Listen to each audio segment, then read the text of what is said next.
അസ്സലാമു അലൈക്കും വറഹ്മത്തുള്ളാഹി അൽഹംദുലില്ലാഹ് വസ്സലാത്തു വസ്സലാമു അലാ അഷ്റഫി റസൂലില്ലാഹ് വഅലാ ആലിഹി വഅസ്ഹാബിഹി അജ്മഈൻ അമ്മാ ബഅദ്.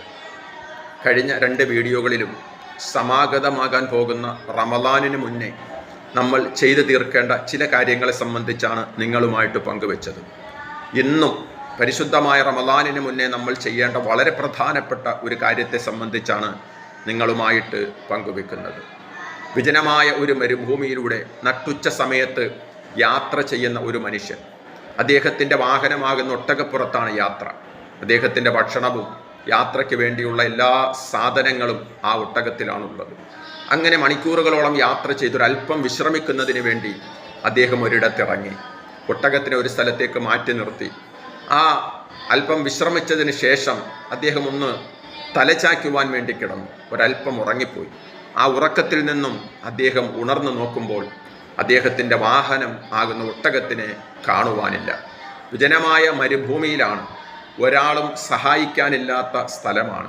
അദ്ദേഹത്തിൻ്റെ യാത്രയുടെ എല്ലാ സാമഗ്രികളും ആ ഒട്ടകപ്പുറത്താണുള്ളത്.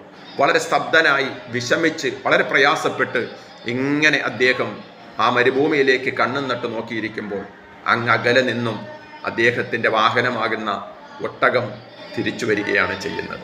ആ ഒട്ടകത്തിനെ കാണുമ്പോൾ ഈ യാത്രക്കാരനായ ഈ മനുഷ്യനിക്ക് ഒരു വേള എൻ്റെ വാഹനവും എൻ്റെ പാതയവും എല്ലാം നഷ്ടപ്പെട്ടു പോയി, ഇനി എന്ത് ചെയ്യണമെന്നറിയാതെ അന്തിച്ചു നിൽക്കുന്ന ആ മനുഷ്യനിക്ക് അദ്ദേഹത്തിൻ്റെ ആ വാഹനം, ആ ഒട്ടകത്തെ കാണുമ്പോൾ ഉണ്ടാകുന്ന സന്തോഷവും ആനന്ദവും എത്രമാത്രമാണെന്ന് നാം ഓരോരുത്തരും ആലോചിച്ച് നോക്കണം. മഹാനായ റസൂലുള്ളാഹി സ്വല്ലല്ലാഹു അലൈഹി വസല്ലമ പറഞ്ഞു, ഇതിനേക്കാൾ ആനന്ദമാണ് പാപങ്ങൾ ചെയ്ത, ദോഷങ്ങൾ ചെയ്ത ഒരു മുഅ്മിനായ മനുഷ്യൻ സൃഷ്ടാവായ റബ്ബിങ്കലേക്ക് കരങ്ങൾ ഉയർത്തി കവിൾത്തടത്തിലൂടെ കണ്ണുനീരൊഴുക്കി അവൻ ചെയ്തു പോയ പാപത്തിൻ്റെ പേരിൽ പശ്ചാത്തപിക്കുമ്പോൾ സൃഷ്ടാവായ അള്ളാഹുവിന് ഇതിനേക്കാൾ ഇഷ്ടം ആ അടിമയോടുണ്ടാകുമെന്ന് മഹാനായ റസൂലുള്ളാഹി സ്വല്ലല്ലാഹു അലൈഹി വസല്ലമ പറഞ്ഞു. ചെയ്തു പോയ, ജീവിതത്തിൽ സംഭവിച്ചു പോയ, കഴിഞ്ഞ കാലങ്ങളിൽ സംഭവിച്ചു പോയ, ഗതകാല ജീവിതത്തിൽ ഉണ്ടായിപ്പോയ സകല പാപങ്ങളും തെറ്റുകളുമൊക്കെയും മാപ്പാക്കാൻ വേണ്ടി അള്ളാഹുവിനോട് നമ്മൾ കരങ്ങൾ ഉയർത്തി ദുആ ചെയ്യണം. ഒരു മനുഷ്യൻ്റെ റൂഹ് തൊണ്ടക്കുഴിയിൽ എത്തുന്നതിന് മുൻപ് അവൻ തൗബ ചെയ്താൽ അള്ളാഹു സ്വീകരിക്കും എന്നാണ്. സൂര്യൻ പടിഞ്ഞാറ് നിന്നുദിക്കുകയും റൂഹ് തൊണ്ടക്കുഴിയിൽ എത്തുകയും ചെയ്താൽ പിന്നെ ആ തൗബയുടെ വാതിൽ അടയ്ക്കപ്പെടുകയാണ്. തൗബയ്ക്ക് പിന്നെ സ്ഥാനമില്ല. മോമിനീങ്ങളെ, പരിശുദ്ധമായ റമളാൻ നമ്മിലേക്ക് എത്താൻ തുച്ഛമായ ദിവസങ്ങൾ മാത്രം ബാക്കി നിൽക്കെ നമ്മൾ ചെയ്തു പോയ തെറ്റുകൾ ഓർത്തുകൊണ്ട് ഒറ്റയ്ക്കിരുന്ന് നമ്മൾ കരയണം. ജീവിതത്തിൽ ഉണ്ടായ തെറ്റുകൾ അത് തിരുത്തുവാൻ നമ്മൾ തയ്യാറാകണം. എപ്പോഴാണ് നമ്മൾ അവസാനിക്കുന്നത്, നമ്മുടെ ഈ ലോകത്തെ ജീവിതം അവസാനിക്കുന്നത് എന്ന് നമുക്ക് ആർക്കും പറയാൻ കഴിയില്ല. നമ്മുടെ എല്ലാ ആഗ്രഹങ്ങളും നമ്മുടെ ശരീരത്തോടൊപ്പം 6 അടി മണ്ണിലേക്ക് കൊണ്ടുവെക്കപ്പെടുന്നത് എപ്പോഴാണെന്ന് അറിയാൻ കഴിയില്ല.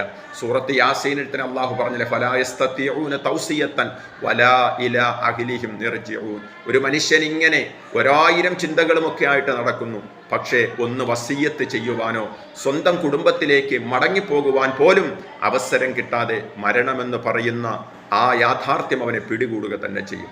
അതുകൊണ്ട് അതിനു മുമ്പ് നമ്മൾ തൗബ ചെയ്യുക. അത്തൗബത്തു അന്നദമു, തൗബ എന്ന് പറഞ്ഞാൽ വെറും നാവ് കൊണ്ട് പറയലല്ല. അന്നദമു, ചെയ്തു പോയ തെറ്റിനെ ഓർത്തിട്ട് വല്ലാതെ ഖേദിക്കലാണ്, പ്രയാസപ്പെടലാണ്. കൽബിൽ ഖേദമുണ്ടാകണം. നമ്മൾ ചെയ്യുന്ന പല തൗബകളും ഇന്ന് അതിനു വേണ്ടി വീണ്ടും തൗബ ചെയ്യേണ്ടി വരുന്ന ഒരു വല്ലാത്ത അവസ്ഥയാണ്.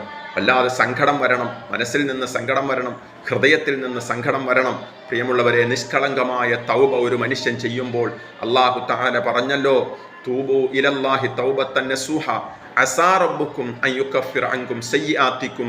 അല്ലാഹു തആല പറഞ്ഞ വിശ്വാസികളെ, നിങ്ങൾ നിഷ്കളങ്കമായി തൗബ, നിഷ്കളങ്കമായി എന്ന് പറഞ്ഞാൽ കൽബിൽ നിന്നും തൗബ വരണം, ഖേദം വരണം. ചെയ്തു പോയ പാപത്തിൻ്റെ പേരിൽ നമ്മൾ വല്ലാതെ സങ്കടപ്പെടണം. അങ്ങനെ ഒരു തൗബ ഒരാൾ ചെയ്തു കഴിഞ്ഞാൽ നിങ്ങളുടെ തിന്മകളൊക്കെയും അള്ളാഹു നന്മകളാക്കി മറിക്കും.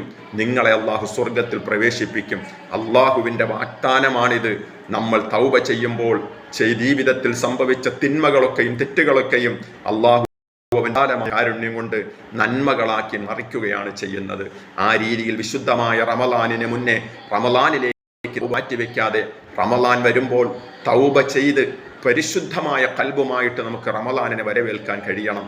അതിന് ഒരു ദിവസം ബഹുമാനികളെ 2 റക്അത്ത് നമസ്കരിച്ചിട്ട് ഖാലിയായ, അതായത് ഒറ്റയ്ക്കിരുന്നു കൊണ്ട് കരഞ്ഞ് റബ്ബിനോട് ചെയ്തു പോയ പാപങ്ങളുടെ പേരിൽ തൗബ ചെയ്യാൻ നമ്മൾ റമദാനിന് മുന്നേ അവസരം കണ്ടെത്തണം. അള്ളാഹു തൗഫീക്ക് നൽകട്ടെ. നമ്മുടെ തൗബകളൊക്കെയും അള്ളാഹുവിൻ്റെ അടുക്കൽ നസൂഹായ തൗബയാക്കി അള്ളാഹു കബൂൽ ചെയ്യുമാറാകട്ടെ. വീണ്ടും കാണാം വളരെ വിലപ്പെട്ട അറിവുമായിട്ട്. നിങ്ങൾക്കിത് ഇഷ്ടമായെങ്കിൽ വേണ്ടപ്പെട്ടവർക്ക് കൂടി ഷെയർ ചെയ്ത് നന്മയിൽ നിങ്ങൾ പങ്കാളികളാവുക. എല്ലാവരും ഇത് ആരെങ്കിലും സബ്സ്ക്രൈബ് ഇതുവരെയും ചെയ്തിട്ടില്ലാത്തവരുണ്ടെങ്കിൽ ചാനൽ ഒന്ന് സബ്സ്ക്രൈബ് ചെയ്യുക. നിങ്ങളുടെ ദുആ വസിയത്തുകളും അഭിപ്രായങ്ങളും കമൻറ്റ് ബോക്സിൽ അറിയിക്കുക. വീണ്ടും കാണാം. അസ്സലാമു അലൈക്കും വറഹ്മത്തുള്ളാഹി തആല വബറകാതുഹു.